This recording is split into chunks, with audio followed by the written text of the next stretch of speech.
In 2016, these guys did $29 million in revenue on Amazon. The next year, it was 90 million. 3 years later, 300 million. Last year, 400 million. And this year, they're on track to do $700 million in sales on Amazon. Yep, these guys are the #1 seller on Amazon. And I'm going to show you their secret, which is absolutely f***ing nuts.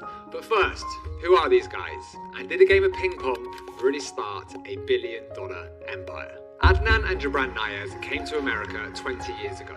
The two brothers were working full-time as consultants in the computer industry. But then their mum was getting pissed off. Not at them, at their dad. She said, "That old bastard has too much time on his hands. Get him out my hair and keep him busy." Alright, that's not verbatim, but you get my drift. So, what do? They decided to start a business importing textiles, and that went terribly. On one of their first big orders, they shipped some towels to a buyer who got the shipment and then told Adnan and Jabran that he didn't actually have the money to pay for the order. Then, after not learning their lesson the first time, the same thing happened again. Not an ideal start. But then, Ping Pong came to the rescue. No, it's not what you're thinking. They did not start the world's biggest ping pong brand. The brothers had so many unsold, overstocked towels in their basement that it was covering their beloved ping pong table. And, well, here's Jabran to explain more on that one. Our basement where we used to play our table tennis, right? So that was our thing to do with dad and my brother, who used to live in the house and in the basement. Now that our table tennis is gone, right? Because the goods were there. So the first motivation to start the business is get rid of these goods so that we can start playing table tennis and have some good time in the night, especially in the winters. So 5 years after founding their brand and moving it onto Amazon, they were bringing in a very respectable $29 million a year, selling towels and selling linens. But we fast forward to today, and they're looking at revenues of $700 million. Out of the top 5 worldwide Amazon sellers, they are the only non-supplement brand, and they go head-to-head with and beat Amazon on price. So at this point, you're probably wondering who they are and how in the they managed to do it. Well, take a look at this. The company is called Utopia Deals, and first of all, their review counts are outrageous. In pretty much every single category related to bedding and linens, they've got the top spot. Take this listing, 162,000 reviews, 4.6 stars out of 5. It ranks organically 1 to 10 for 235 keywords with a search volume of more than 1,000 a month, and it ranks #1 for 106 of those keywords. Want to know how many combined searches that is a month? Of course you do. It's 1.7 million. 1.7 million keyword searches every single month that they appear organically in the #1 spot on Amazon. And that is just for one of their products. And to add to all that, they've got a 100% positive seller rating from over 50,000 people in the last 12 months. That's a football stadium, or soccer for you folks in the US, full of people who have 5-starred this brand service. So, how exactly did these guys end up in so many people's beds? I mean, their sheets, obviously not literally these guys, although, who knows, to be fair.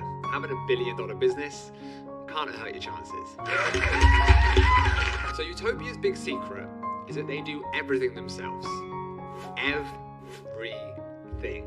You see, these fellas know that Amazon have a little bit of a bad habit of jumping into big selling products niches where they think they can undercut the top sellers. And that usually leads to Amazon taking over the niche and the other brand's sales dying off.